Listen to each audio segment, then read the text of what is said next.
Hello, good morning. So, meron akong session today and today is Monday, March 16. So, may session ako ng 10 a.m. and 9:39 pa lang. So, ang pangit ng weather today, guys. Hindi siya like, kung meron kang plans to go outside and maggala, this is not the day for you. Just, this is not the weather for you. So, share ko sa inyo yung weather outside para makita ninyo. Weather today, guys, ayan, ang cloudy, tapos dark. Hindi naman super dark, pero hindi ako sure kung may bagyo pa rin or kung ano man yan. Ayan, so tahimik pa rin sa neighborhood kasi nasa school ang mga bagets. So, magsiset up lang ako ng table ko kasi hindi naman kailangan ng white background. So, meron naman ng virtual background sa mismong app na gagamitin namin. So, yun na lang gagamitin ko para hindi ko nalilipat yung station ko. Dito pa rin yung station ko. So, ayan yung damit. And, maglalagin na ako maya-maya lang.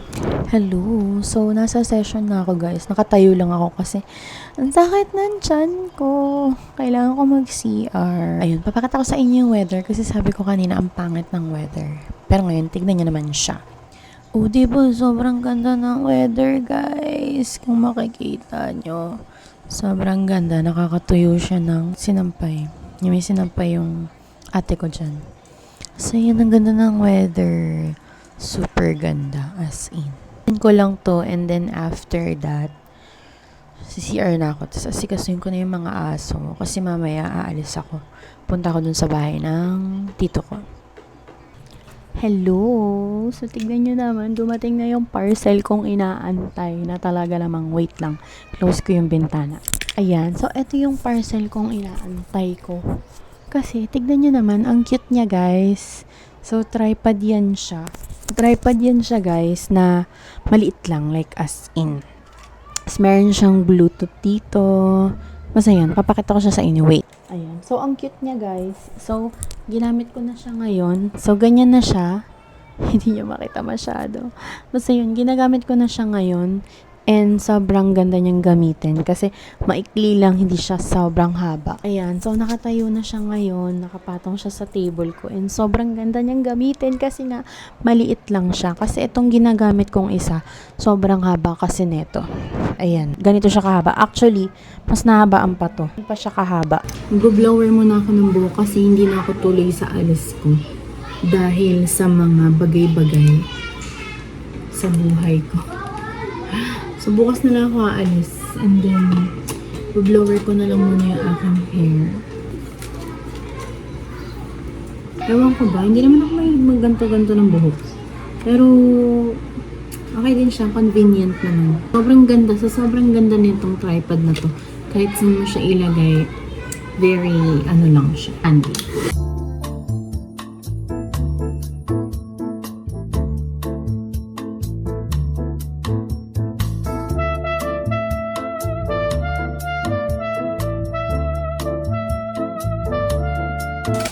Diba? Ayun na, tapos na. Tapos susuklayin ko na lang siya.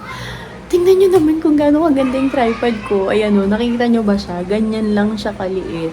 So, pwede nyo siyang habaan pa ng ganyan. So, yan na yung pinakamahaba niya. So, kapag, for example, aalis ka tapos, diba, mag-video ka. Ang ganda niyang gamitin.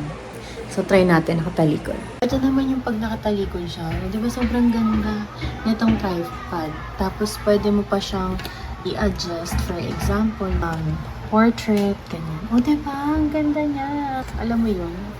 Worth it kasi 160 ko lang siya nakuha, guys. 165. Eh, ang original price nito, nasa 200 to 300 plus. Diba? Bongga. So, meron na akong very, very handy na tripod kapag, for example, mag-rise kami ng jowa ko, tapos gusto ko mag-save ng memories. Perfect! Ganon. The next day.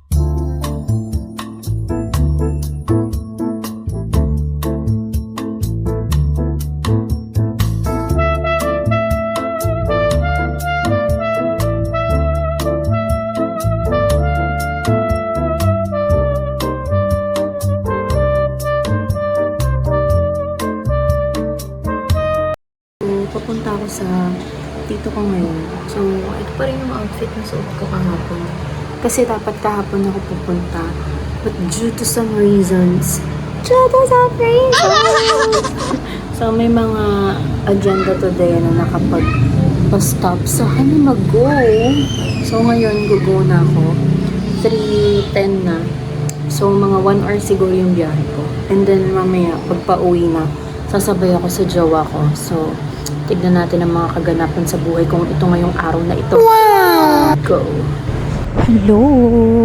So, nakababa na ako ng jeep. And naglalakad ako dito sa kahabaan ng, ano ba to? Kon. Basta alam ko Menjola tong binabaan ko. So naglalakad na ako dito and papunta ako sa bahay ng salon ng tito ko. So naghanap ako ng street foods. Nandito pala ako sa UM, University of Manila. Sampaloc, Manila. So, dito na lang ako bumababa kasi ayoko na sumakay ng isa pang jeep. And kapag nakakapaglakad na kasi ako ng, hindi naman 10K, pero like for example, 5K sa morning errands ko, hindi na ako naglalakad sa gabi. Daming kainan dito. And ang gusto ko lang kainin, street foods. Daming students dito. Kasi nga, UM nga ni... U-Belt pa ba to? Hindi ako sure. But yeah, sobrang daming resto. Ayan, so ito yung nilalakaran ko. So yan lang yung pwede kong ipakita sa inyo.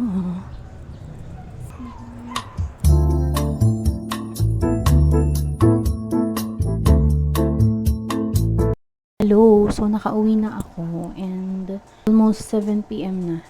4 minutes to 7 p.m. So, ito lang naman yung purpose ng pagpunta ko dun. Yan, yung naka-plastic na yon at saka itong upuan na to. O, diba? Kasi, useful pa siya tapos maganda. So, sayang naman kung ipapamigay nila sa iba. Kasi, ayun na nilang magbenta. Dahil hassle. O, diba? So, ang cute niya lang. Meron na akong upuan. Or, patungan ng paa, just in case, mga ganyan. Yan, tapos i-unbox ko na. I-unbox. Tanggalin ko na sa plastic to. Itong mga to.